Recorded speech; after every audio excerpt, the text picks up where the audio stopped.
plusieurs questions d'ordre pratique. Et quelqu'un a commencé à dire, mais la capacité de l'Église est de combien pour le baptême? Alors on s'est dit, oh, tu vas pas nous poser un problème en amenant tout le monde ici. Mais voyez, il raisonnait de la manière suivante. Je ne pense pas que la salle soit suffisante, soit suffisamment grande.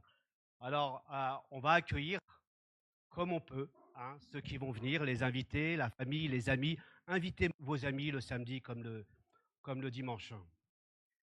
Déjà d'avance se réjouir de ce temps. Je vous invite à prier.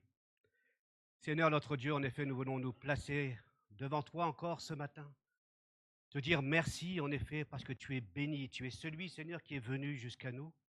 Tu es celui, Seigneur, qui a porté notre condamnation, qui est venu nous apporter la paix, qui est venu nous apporter la grâce, une gratuité dans ton sacrifice et dans ton œuvre. Et Seigneur, nous voulons encore être à ton écoute ce matin. Et nous prions que tu disposes nos cœurs et nos esprits afin que nous soyons attentifs à ce que ton Esprit Saint nous dise au travers de ta parole. Bénis chacune ici présent. Bénis les enfants, Seigneur. Bénis, Seigneur, ceux qui s'en occupent. Bénis les futurs baptisés. Nous te les remettons encore. Nous nous réjouissons de ce que tu fais une belle œuvre dans leur cœur, mais elle ne se termine pas au baptême. Elle va se poursuivre. Et nous te les remettons entre tes mains dans le nom puissant de Jésus. Amen. Je vous invite à lire un texte biblique dans l'évangile de Matthieu, au chapitre 21. Je vais lire dans la traduction du Semeur. Et c'est là un texte qui sera en rapport avec la fête des rameaux. C'est ce que nous fêtons encore aujourd'hui. Donc on met entre parenthèses notre série de prédications sur la lettre aux Éphésiens. Et nous allons nous pencher sur les rameaux et la semaine prochaine, bien sûr, sur Pâques. Merci. Et pour mieux nous y préparer, je vous invite à lire donc Matthieu chapitre 21 à partir du verset 1. En approchant de Jérusalem, ils arrivèrent près du village de Bethphagée, sur le mont des Oliviers. Jésus envoya 2 de ses disciples en leur disant « Allez dans le village qui se trouve là, devant vous. Dès que vous y serez, vous trouverez une ânesse attachée, et près d'elle son petit. Détachez-les et amenez-les-moi. Si quelqu'un vous fait une observation, vous n'aurez qu'à lui dire « Le Seigneur en a besoin ». Et on vous laissera les prendre immédiatement. Tout cela arriva pour que s'accomplisse la prédiction du prophète. Dites à la communauté de Sion, voici ton roi vient vers toi, plein de douceur, monté sur une ânesse, sur un ânon, le petit d'une bête de somme. Les disciples partirent donc et suivirent les instructions de Jésus. Ils amenèrent l'ânesse et son petit et posèrent sur eux leurs manteaux. Et Jésus s'assit dessus. Une grande foule de gens étendirent leurs manteaux sur le chemin, d'autres coupèrent des branches aux arbres et en jonchèrent le chemin.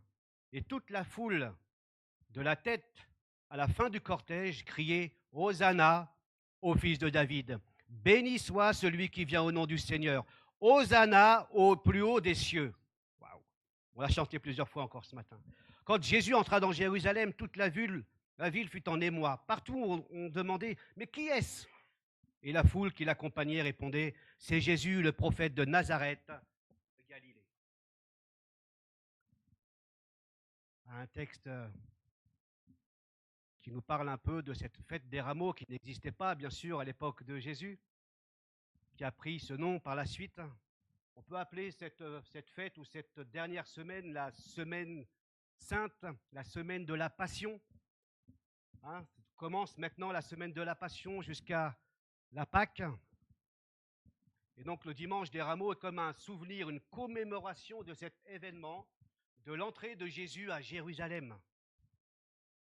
On l'appelle le dimanche des rameaux à cause des branches de palmiers, de palmes qui sont jetées sur le sol, sur le chemin, devant Jésus qui se rend à Jérusalem et qui entre dans Jérusalem, monté sur un ânon. Nous sommes ici, dans ce récit, comme dans les autres évangiles, à un tournant décisif du ministère de Jésus, de la mission de Jésus. Les 4 évangiles nous racontent cette entrée de Jésus à Jérusalem. Et quand les 4 évangiles prennent le soin de rappeler ce récit par 4 fois, c'est dire que le récit est d'une importance capitale. Ça veut dire que seuls Matthieu et Luc racontent la naissance de Jésus. Mais ni Marc, ni Jean. Il en est de même pour la tentation. Or ici, les 4 évangiles nous racontent l'histoire de l'entrée de Jésus à Jérusalem. On note, d'après les spécialistes, que près de la moitié de l'évangile de Jean est consacré à la dernière semaine, la semaine sainte. Marc consacre 40% de son récit à la dernière semaine de Pâques, ou la semaine sainte. Luc y consacre 25% de son récit. Et Matthieu en consacre plus de 33% de son récit. C'est dire l'importance de ce récit. Parce que tout le ministère de Jésus et l'œuvre de Jésus ne se résume pas en miracle, en guérison uniquement, à une bonne nouvelle d'un bon philosophe ou d'un grand prophète, mais toute la mission de Jésus, dans les 4 évangiles, converge vers un seul but, vers Jérusalem et vers la croix. Et donc on est dans un tournant décisif ici. Il sait que c'est la dernière semaine qui va le conduire à la croix. Et ce récit est très important pour que nous puissions comprendre l'enjeu de son ministère. La croix était dans le viseur de Jésus. Une croix est un lieu incontournable pour le Christ. L'évangile de Jean, le temps nous manquerait, mais l'évangile de Jean, pour faire un petit peu le parallèle avec les autres évangiles, ce qu'on appelle une étude synoptique, soit avec les 3 évangiles, soit avec les 4 évangiles. Mais l'évangile de Jean nous donne en effet un repère temporel. Chapitre 12, il nous est dit qu'il situe cet événement 6 jours avant la Pâque, voyez-vous. Donc c'est peut-être aussi l'occasion pour nous de découvrir ce qu'est Pâques, pas simplement dimanche prochain, mais peut-être demain, et se dire on va lire un jour après l'autre jusqu'à Pâques. Et nous dire que la victoire de Pâques inclut aussi les souffrances de Christ. Et de nous plonger finalement et accompagner Jésus pendant ces 6 jours. Et on verra que Jésus, finalement, durant cette dernière semaine, a rencontré énormément d'obstacles, de souffrances et de rejets. Et nous disons souvent que le salut nous est gratuit, mais il a été coûteux pour quelqu'un, pour le Christ. Les synoptiques aussi, les 3 évangiles, plutôt les 4 évangiles, on va dire, nous rapportent que nous sommes à une semaine de Pâques. Et donc, il y a une affluence qui vient de toutes parts, comme à la Pentecôte. Vous voyez, ce sont des fêtes clés où les gens viennent de toutes parts, du monde entier connu. Et on estime à peu près à 250 000 personnes qui viennent de l'étranger, de l'extérieur de Jérusalem, à Jérusalem, pour préparer la Pâque. Donc vous avez plusieurs foules, vous allez entendre plusieurs foules durant ce message. Cette foule qui vient pour les préparations. Donc Jérusalem grouille de pèlerins venus adorer, venus préparer la Pâque. Ça grouille d'agneaux autour, parce que l'agneau va être sacrifié. La Pâque symbolise et rappelle, on se souvient en effet que Dieu un jour a envoyé Moïse libérer son peuple de l'oppression égyptienne. Il les a délivrés de l'esclavage en Égypte pour les conduire vers un pays promis, pour le pays de la promesse. Voilà ce que Dieu a fait par Moïse.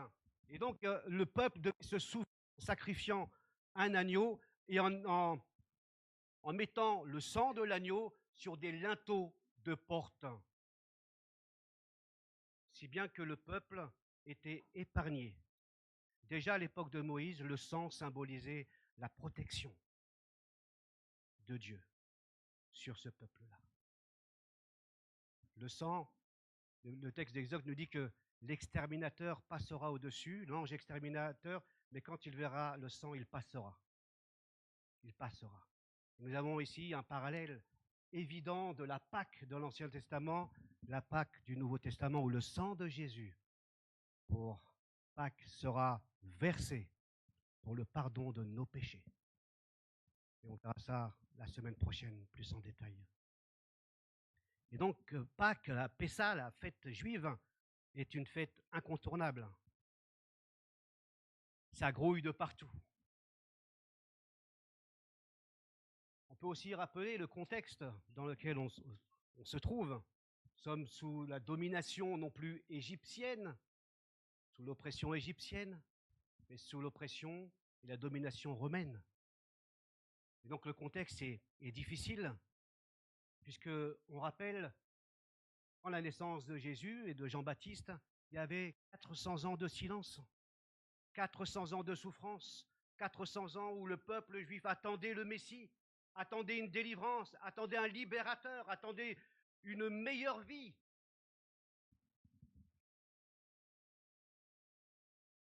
Et c'est dans ce contexte que Jésus vient. Excusez-moi.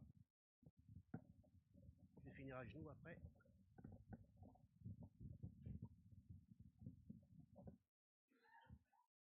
Et c'est dans ce contexte, que Jésus vient annoncer la bonne nouvelle, l'évangile.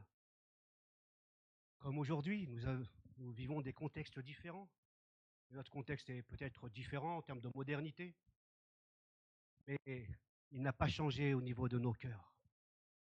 Toujours plein d'incertitudes, plein d'insécurité, beaucoup de mal-être encore dans nos cœurs, dans nos vies, dans la vie des jeunes particulièrement, alors que des études montrent qu'ils ont tout pour être confortables. Les études montrent qu'ils ont plus de confort que nous l'avons eu dans le passé. Ce qui montre que le confort n'apporte pas tout et qu'il y a un besoin, un mal-être, une insécurité profonde, pas simplement chez les jeunes, mais chez l'homme, chez la femme. Et aujourd'hui encore, le message de l'Évangile retentit. Parce que comme ce peuple, il aspirait à une vie nouvelle, il voulait un sauveur, eh bien nous désirons au fond de nous-mêmes quelque chose qui change véritablement notre vie, durablement notre vie. Et Jésus est venu annoncer cela. Et Jésus vient annoncer la bonne nouvelle. Habituellement, Jésus, pour ceux qui sont familiers avec la Bible, quand la foule ou quand les gens veulent l'acclamer ou quand ils veulent l'introniser, eh bien il fuit. Quand il opère un miracle, il leur dit « Taisez-vous, ne dites rien à personne. Ne dites pas que je suis le Messie. » Il dit ça à ses disciples, « Taisez-vous, parce que l'heure n'est pas venue. » Maintenant, très surprenant, il ne s'oppose pas quand il va rentrer à Jérusalem, il ne s'oppose pas aux acclamations. Il ne s'oppose pas à ce qu'on revendique qu'il est véritablement le roi. Disons encore davantage. Il semble à la lecture de Matthieu, comme dans les autres évangiles, que Jésus a soigneusement planifié, organisé son entrée à Jérusalem. Il a fait comme une sorte de scène vivante, une parabole vivante. Hein, ces paraboles-là, on les retrouve dans l'Ancien Testament. Oui, ce n'est pas simplement des paroles, mais une mise en scène théâtrale, de manière à ce que le message puisse passer. Et Jésus planifie, organise son entrée à Jérusalem. Cela se voit nettement quand il envoie ses disciples chercher un ânon. Et tout le texte nous dit que tout se déroule comme Jésus l'avait dit. Par cette mise en scène, le fait qu'il va entrer sur le dos d'un ânon, il veut annoncer un message que certains vont comprendre, que d'autres vont comprendre, mais pas dans sa totalité. Nous y reviendrons plus tard. La question qu'on pose déjà quand Jésus envoie ses disciples ramener un ânon avec son ânesse sans permission. Comment expliquer cela? Comment est-ce que Jésus se permet de prendre un ânon sans demander la permission? C'est assimilé à du vol quelque part, hein, ou un abus de pouvoir. Certains répondent de la manière suivante, que sa connaissance surnaturelle, son omniscience ou son omnipotence, l'omniscience, c'est le fait que que Jésus puisse prédire à l'avance ce qui va arriver. C'est son omnipotence et sa toute-puissance qui incline les cœurs pour que les hommes ou les femmes aillent dans le sens qu'il veut. Et notamment en rencontrant ses propriétaires qui leur demandent aux disciples, mais que faites-vous? Le maître en a besoin, le Seigneur en a besoin. Et hop, tout roule. Ou encore, il peut aussi s'agir de personnes que Jésus connaissait dans son entourage, tout simplement. Il ne faut pas nous oublier cette possibilité. On a le même récit quand il va envoyer ses disciples préparer la scène. Dans la chambre. Je demande cette chambre-là. Donc tout se déroule comme Jésus l'avait aussi prévu et planifié. Je dois préparer la scène. Aller ici dans cette maison, revendiquer la chambre haute. Le Seigneur en a besoin. Peut-être autour de Jésus, nous savons qu'autour de Jésus, beaucoup de personnes se mettaient au service de Jésus pour lui apporter son aide. Une seule phrase, en cas de besoin, le Seigneur en a besoin. Je ne m'étalerai pas dessus, mais voilà, le Seigneur en a besoin. Peut-être que Dieu parfois nous demande quelque chose et le Seigneur a besoin. En a besoin. Il a besoin simplement ce que tu as. Ton cœur, premièrement, ton temps, ton argent, tes compétences, ton intelligence. Le Seigneur en a besoin. Et qu'en fais-tu? En tous les cas, les propriétaires ont laissé aller. Tout cela arriva pour que se réalise la prophétie. Cette prophétie, citée du prophète Zacharie au chapitre 9, annonce déjà la venue du Messie, d'un roi Messie. Plus encore, il va annoncer que ce Messie sera rejeté, il sera transpercé, etc. Donc autant de prophéties au sujet du Messie à venir, du roi à venir. Une prophétie dite 500 ans avant la venue de Jésus. Et cette prophétie dit à la communauté de Sion, le peuple de Dieu, « Voici ton roi vient vers toi, plein de douceur, monté sur une ânesse, sur un ânon. » Et donc Jésus choisit d'entrer sur le dos d'un ânon pour dire tout simplement qu'il est l'accomplissement de la prophétie de Zacharie. Pourquoi un ânon jamais monté? C'est une précision qu'on retrouve dans les évangiles. Tu prendras un ânon qui n'a jamais été monté. Peut-être une allusion à un usage sacré, d'accord? On prenait une chose qui n'avait jamais servi pour être consacré à une œuvre. Et donc certainement que cet ânon servait à être consacré pour le Messie, uniquement pour lui. Alors imaginez la scène, souvent dans les dessins animés, alors je ne sais plus lesquels, quelqu'un qui monte un ânon, c'est un peu ridicule. Il frotte les talons avec l'ânon, c'est un peu, je ne sais pas si ça vous dit, vous avez déjà vu ce genre de scène. C'est pas simplement, il n'y a pas de gloire à rentrer sur un ânon, les pieds qui frottent le sol. On se dit, mais ça ne fait pas sérieux.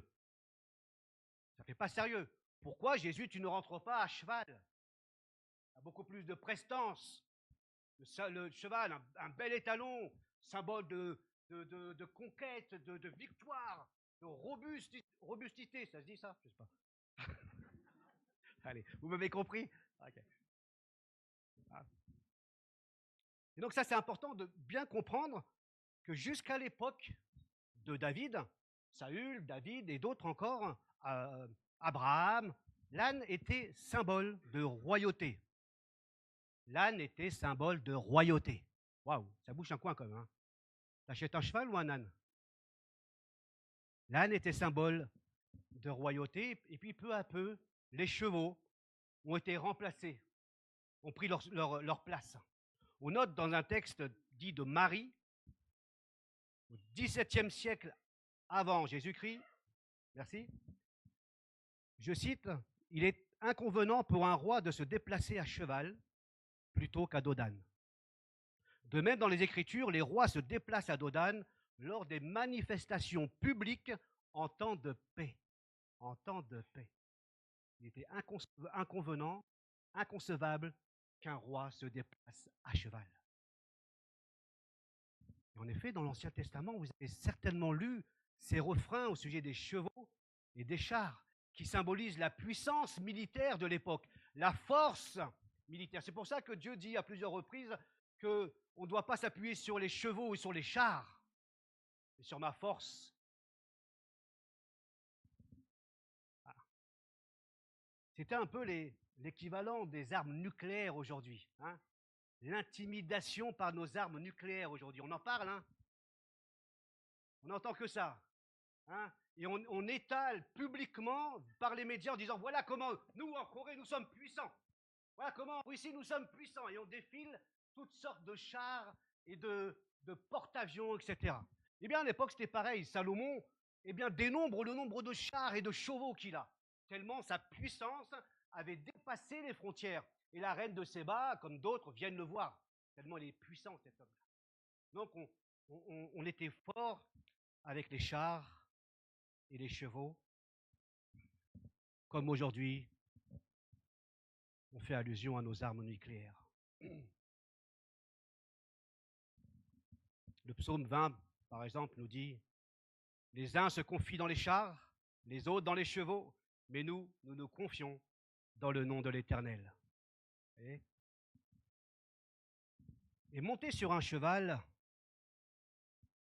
aurait été certainement compris de la mauvaise manière de la part de la foule,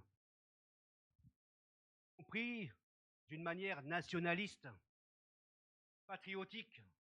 Si Jésus entrait dans un cheval, cela aurait pu donner l'idée pour alimenter cette révolution à l'égard de l'Empire romain.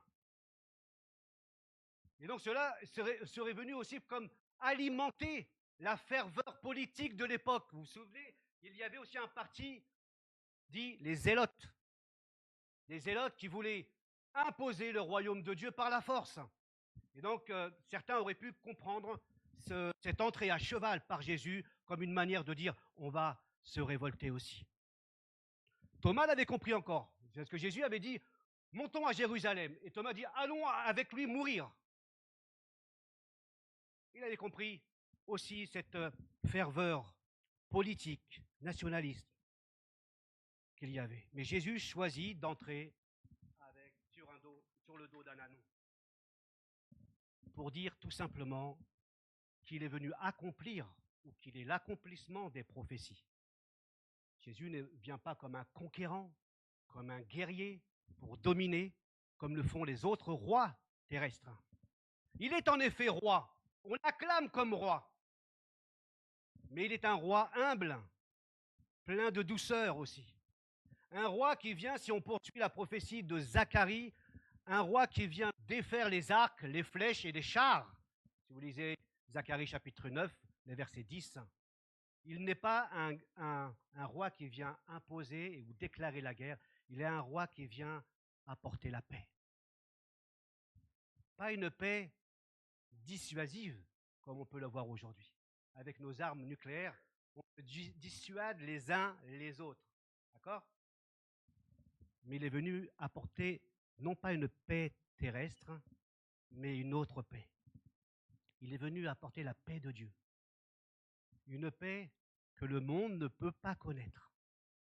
Une paix que seul Dieu apporte. Et donc toute cette semaine consiste à ce que Jésus aille jusqu'à la mission, jusqu'à la croix, pour véritablement apporter cette paix par son sacrifice et par sa résurrection. Il est l'agneau pascal, en effet, qui sera sacrifié dans quelques jours, alors que dans la semaine, il y a d'autres agneaux qui grouillent autour et autour et qui sont préparés à être sacrifiés pour le pardon des hommes et des femmes. Mais il n'y a qu'un seul agneau. Un seul agneau qui pourra être sacrifié une fois pour toutes. L'évangile de Marc nous dit que le Fils de l'homme, que Jésus n'est pas venu pour se faire servir, mais pour servir et donner sa vie en rançon pour beaucoup. Il est venu racheter les vies par sa vie. Il est venu donner sa vie. Il a pris ma place à la croix. Ce n'est pas une vie qu'on lui arrache. Ce n'est pas un accident, ce n'est pas une embuscade. Dieu, Jésus, donne sa vie comme il l'entend. Quand on voulait le saisir, son heure n'était pas encore venue. Il dit, personne ne m'ôte la vie ou ne me prend la vie, je la donne. Son sacrifice n'est pas quelque chose où Jésus ne pouvait rien faire. Il choisit de donner sa vie. Il ne subit pas le sacrifice, il se donne comme le sacrifice. Ce qui change tout. Le texte que nous avons lu tout à l'heure, d'Ésaïe 53, en partie, mais c'est pour nos péchés qu'il a été percé, c'est pour nos fautes qu'il a été brisé. Le châtiment qui nous donne la vie est retombé sur lui, et c'est par ses blessures que nous sommes guéris. Voilà pourquoi Jésus est venu, pour nous guérir. Nous étions tous errants, pareils à des brebis, chacun de nous allait par son propre chemin. Et l'Éternel a fait retomber sur lui les fautes de nous tous. Il était maltraité, il s'est humilié, il n'a pas dit un mot, comme un agneau, semblable à un agneau, mené à l'abattoir. Tout comme la brebis muette devant ceux qui la tondent, il n'a pas dit un mot. Le dernier mot qu'il dira, ou la seule phrase qu'il dira, c'est « tout est accompli ». Tout est accompli. Voilà, quand Jésus rentre dans cette dernière semaine, ce qu'il avait à l'esprit. Accomplir la volonté de Dieu et le salut de l'humanité. Et poursuivons encore. La foule acclame Jésus comme roi. Hosanna, on l'a chanté, au fils de David. Béni soit celui qui vient au nom du Seigneur. Hosanna au plus haut des cieux. Peut-être qu'on peut, à la fin, prévoir le chant 906, encore un Hosanna, Christophe, qu'on chantera. Hosanna, il vient chasser les peurs, chasser les inquiétudes, chasser le péché, nous donner une liberté et restaurer les vies. 906, il en a, d'accord? Et les musiciens, c'est pareil, vous préparez. Et l'entrée de Jésus, finalement, provoque un émoi dans la ville entière. Littéralement, ce terme on le retrouve à la naissance de Jésus. Toute la ville fut troublée par la naissance de Jésus. Ici, le terme s'associe à presque un tremblement, à un séisme. On emploie ce terme-là dans les médias. Un séisme s'est passé dans le parti politique. Vous comprenez? Catastrophe qui détruit le parti. Là, il y a un séisme. Pourquoi? Parce que Jésus attire les foules. Les foules le suivent. Et les foules chantent et acclament le Seigneur. Alors, il jette des branches de palmier sur le chemin. C'est presque, on va dire aujourd'hui, on déroule le tapis rouge pour une grande personnalité. Moi, je dirais pour l'unique personnalité, on déroule le tapis rouge. C'est Jésus qui rentre. C'est Jésus qui, dans leur esprit, va être intronisé. Il va monter sur le trône et il va renverser le trône de l'Empire romain. Et cette branche de palmier, symbole du nationalisme, qui rappelle aussi les Juifs qu'en 167 ou même avant, nous avions la révolte des Maccabées. Vous trouvez ça dans des livres plutôt protestants ou catholiques. Ce sont des livres qui ne sont pas reconnus comme canoniques, d'accord, deutérocanoniques, c'est-à-dire qu'ils sont canoniques une deuxième fois. On considère qu'il y a un canon premier, le canon que nous avons, et puis deutérocanoniques, d'autres écrits qui ont été rajoutés comme étant inspirés de Dieu. Et donc là, ce livre des Maccabées, 1 et 2 Maccabées, nous apporte historiquement quelque chose d'important. Symbole des branches de palmier, symbole de victoire, symbole de nationalisme, parce que les Maccabées, les frères Maccabées, résistaient à l'Empire. Ils sont tous morts dans leur révolte. Et la foule, finalement, avec ces branches de palmier, on pourrait aussi faire une allusion au roi Jéhu dans l'Ancien Testament qui a été acclamé de cette manière. On a jeté également des branches de palmier, donc on l'a reconnu comme roi. Et la foule semble vraiment considérer Jésus comme un sauveur politique qui vient rétablir la monarchie, puisque dans les récits, il est question du roi d'Israël. On veut mettre un autre roi. Ils ont à l'esprit un roi politique. Les vêtements sur l'âne et sur le chemin symbolisent l'honneur, la soumission. Et les louanges, Hosanna, qui dans un premier temps signifie tout simplement viens à notre secours ou sauve-nous, tiré du psaume 118. Et le terme a un peu changé pour signifier plutôt des acclamations de louanges, des adorations, etc. Mais les deux termes, je pense qu'il faut les garder. Sauve-nous, tiré du psaume 118. Ça, c'est la foule qui crie cela. Et quand il sera crucifié, on lui dira, non, pas ça, ça c'est bien, mais sauve-toi, sauve-nous à la croix, sauve-toi toi-même.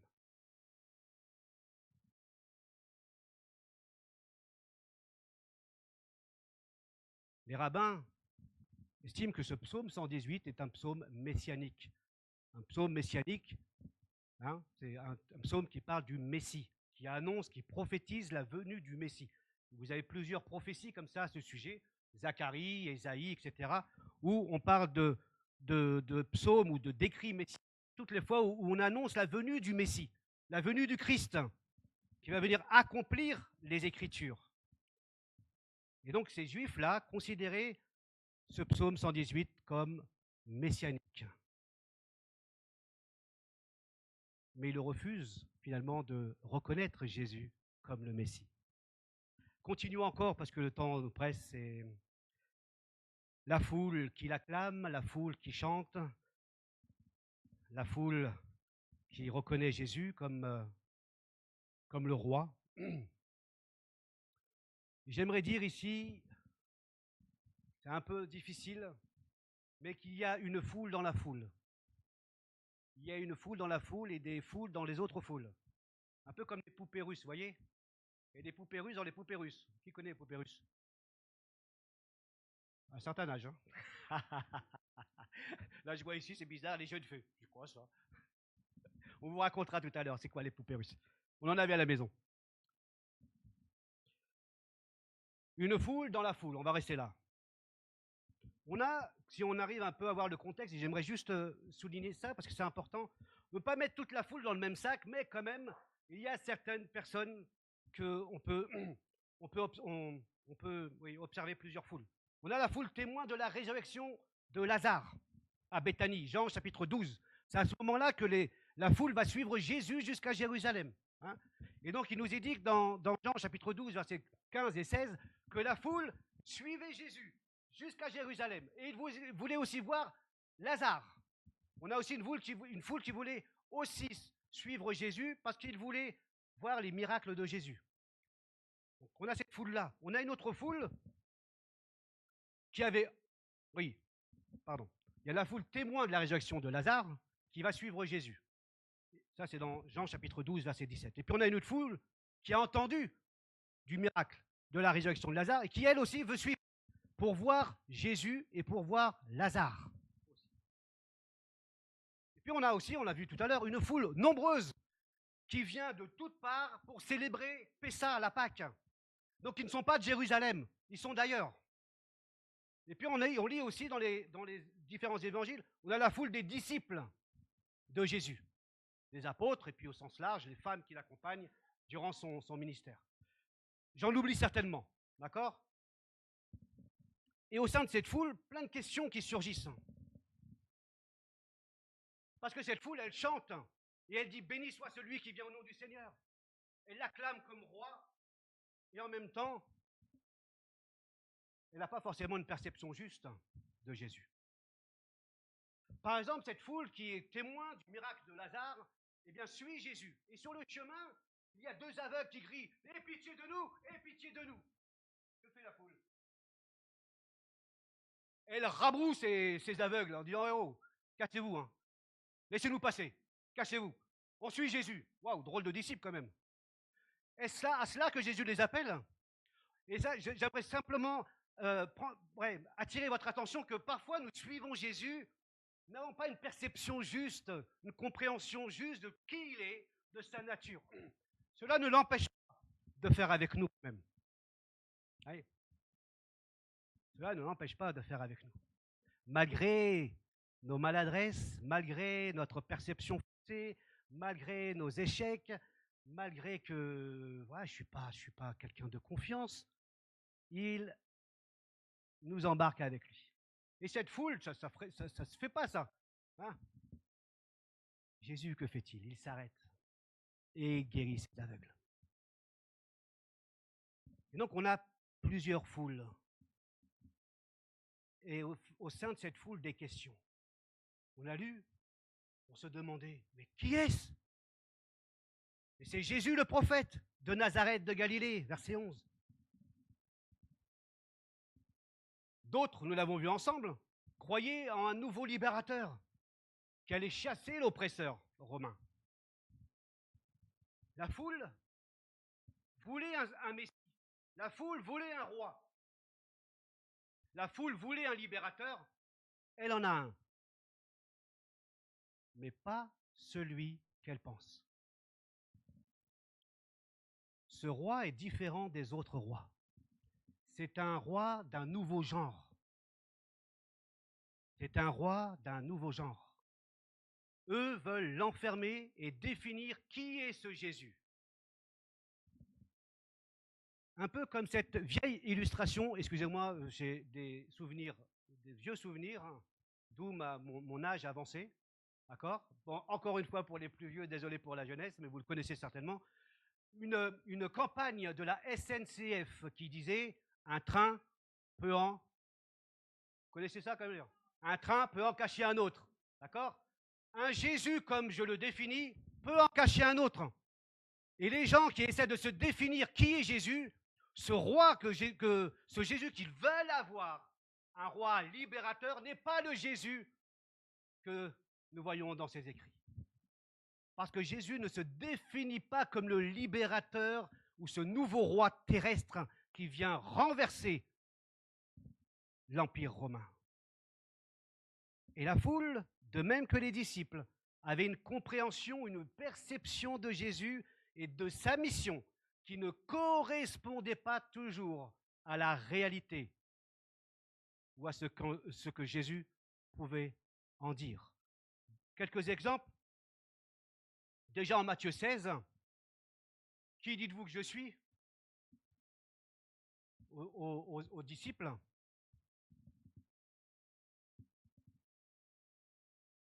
Et Pierre de répondre quand Jésus annonce sa mort, pardon, la question viendra après, mais quand Jésus annonce sa mort, ses souffrances, eh bien Pierre répond, hein, il prend Jésus à part et il lui fait des reproches. Pierre fait des reproches à Jésus. Heureusement qu'il est là, Pierre, pour nous rassurer quand même. Hein, parce que des fois, on fait des reproches. Attends, viens par là, Seigneur, je vais te causer parce que là, tu n'es pas dans le créneau. Là. Tu ne peux pas mourir. Mais n'importe quoi. Et Jésus va lui dire, arrière de moi. Vous voyez, la perception qu'avait Pierre de Jésus. Pas un Dieu faible, pas un Dieu souffrant, pas un Dieu qui va mourir. Pas possible. À Dieu ne plaise. Et Jésus va le recadrer quand même. Hein. Il va, mon petit Pierre, attends. Un autre exemple, les 2 disciples d'Emmaüs. Là, nous sommes après Pâques, mais c'est juste pour vous dire la perception et la compréhension qu'on avait du ministère de Jésus et de sa nature de roi.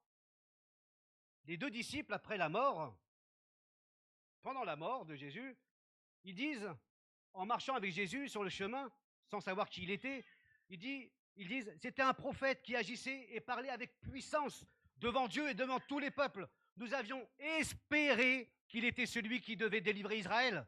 Mais hélas, voilà déjà 3 jours que cela est arrivé. Vous voyez, les 2 disciples d'Emmaüs, les disciples de Jésus, on espérait un prophète, on espérait qu'il allait renverser l'Empire quelque part. Mais voilà maintenant 3 jours que c'est passé. Ah, notre espérance n'a servi à rien. C'est quoi cet homme? C'est quoi ce roi? Je vous l'ai dit, c'est un roi d'un nouveau genre. Un roi que les prophètes annonçaient comme un roi humble, souffrant, qui devait accomplir une première mission. Ils ont confondu avec cette prophétie qui annonce aussi ce roi qui va venir un jour. puisqu'il est venu une fois, il reviendra. Mais il ne reviendra pas souffrant cette fois-ci. Il viendra pour juger le monde et pour ramener à lui ceux qu'il aime ici. Ainsi, plusieurs exemples montrent qu'il était difficile pour eux d'imaginer un roi humble, un sauveur souffrant et faible. Cela ne correspondait pas à ce qu'ils croyaient ou attendaient. Ils définissaient le Jésus qu'ils voulaient. Et aujourd'hui, nous ne sommes pas loin. On se dit, non, mais moi, Jésus, c'est le sauveur de l'humanité. Oui, mais on n'est pas loin de cette foule quand il nous arrive aussi d'avoir une compréhension ou une perception de qui est Jésus, de qui est Dieu, ou de ce qu'est la vie chrétienne. Et parfois, notre perception de la vie chrétienne, notre perception de Jésus ne correspond pas à ce que l'Écriture nous enseigne. Nombreux sont les chrétiens qui ont des attentes à l'égard de Dieu, comme cette foule, qui acclament, qui déclarent Dieu comme le roi, qui déclarent la puissance, qui déclarent la victoire, qui déclarent le triomphe, qui déclarent toujours, et qui sont en recherche uniquement des victoires. C'est là aussi le piège où nous nous laissons enfermer dans ces enseignements de foule qui nous disent que rien ne peut t'arriver parce que Dieu est avec toi, que tu n'auras pas la maladie parce que Dieu est avec toi, tu auras la richesse parce que Dieu est avec toi, tout te réussira parce que Dieu est avec toi. C'est je ne dis pas un mensonge, c'est une demi-vérité. Mais toute demi-vérité est un mensonge. Si je n'enseigne que ça, je passe à côté. Bien sûr, nous le trouvons dans l'enseignement biblique, la victoire du Christ. Mais nous gommons tout un pan important de l'enseignement de Jésus. Parce que ces mêmes personnes, ces foules de l'époque, comme aujourd'hui, sont déçues quand ils vont savoir à qui ils ont affaire. Quand ils vont voir ce Dieu humble, ce Dieu faible, ce Dieu cloué à la croix. Ils vont dire comme ces disciples d'Emmaüs, c'est qui ce Dieu? C'est qui ce Jésus? Parce qu'ils n'ont pas saisi vraiment qui était le Messie. Et nous pouvons, nous aussi, être orientés par ces phénomènes de foule, dans certaines églises aussi, où on peut orienter vers une seule perception, une compréhension de l'Évangile qui ne correspond pas à l'Évangile. Ce n'est pas parce que vous citez l'Évangile que cela vient de Dieu. Nous verrons bien que l'Hosanna de ce jour se transformera en crucifie-le quelques jours plus tard. Je ne dirais pas par la même foule, parce que les spécialistes ne sont pas forcément en accord. Mais quand même, on trouve une foule versatile. Une foule qui n'est pas au clair sur la perception de Jésus, qui tantôt veut le suivre, tantôt le suit pour des mauvaises intentions, tantôt parce qu'ils veulent manger, tantôt parce qu'ils veulent être guéris, tantôt parce qu'ils veulent aussi le crucifier. Mais quand même, je trouve, et nous trouvons quand même dans cette foule des personnes qui sont versatiles. Et quand vous avez une perception de Jésus ou de l'Évangile où vous croyez qu'il va vous guérir de tous vos problèmes et que un jour, vous traversez des souffrances ou des épreuves, cela vous fait tomber de très haut. Parce que vous allez vous dire, qui est ce Dieu? On m'a toujours dit qu'il allait répondre à ma prière. Mais le Dieu humble et souffrant nous rappelle que la souffrance fait partie aussi de la vie chrétienne. Jésus a dit, ils m'ont haï. Ils vous haïront aussi. Ils m'ont haï, ils vous haïront aussi. C'est dire que la souffrance fait partie. Et à partir de l'instant qu'on commence à mettre de côté cette souffrance parce qu'on veut un Dieu comme cette foule, un Dieu libérateur, encore triomphant, nous le ressemblons aujourd'hui. Quand je lis ou je reçois des petits mots que j'ai du mal à les lire, hein, où il y avait toute une série, ça fait, j'exagère un peu, 15 pages, Dieu te bénit, déclare ta victoire, déclare ton triomphe, déclare ta... Mais vous avez déchiré des pages de la Bible. Il vous manque des choses. Il vous manque des choses.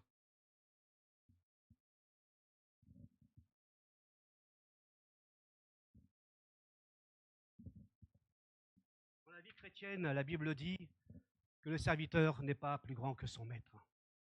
Nous traverserons des épreuves, nous souffrons aussi, nous rencontrons des faiblesses, nous rencontrons des échecs.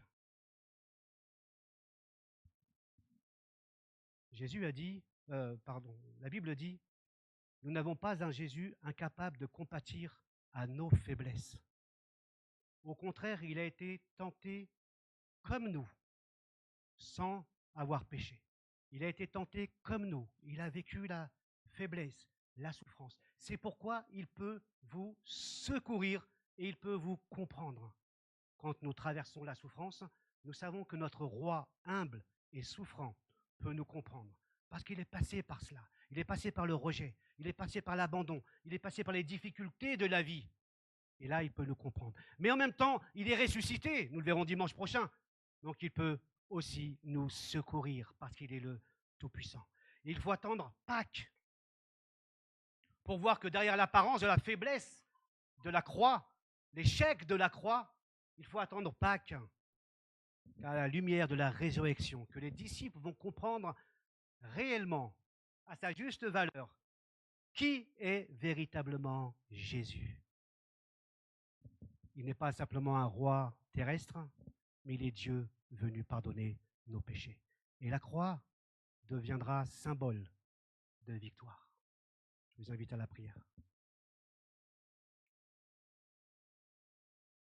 Chacun peut prier silencieusement ou peut-être nous pouvons dire merci parce qu'il est allé jusqu'au bout de sa mission. Lui demander aussi que nous puissions revoir nos perceptions, notre compréhension de qui il est. Nous ne voulons pas l'enfermer, mais le laisser être Dieu. On prier silencieusement. Après quoi nous chanterons Hosanna. Les musiciens peuvent venir déjà.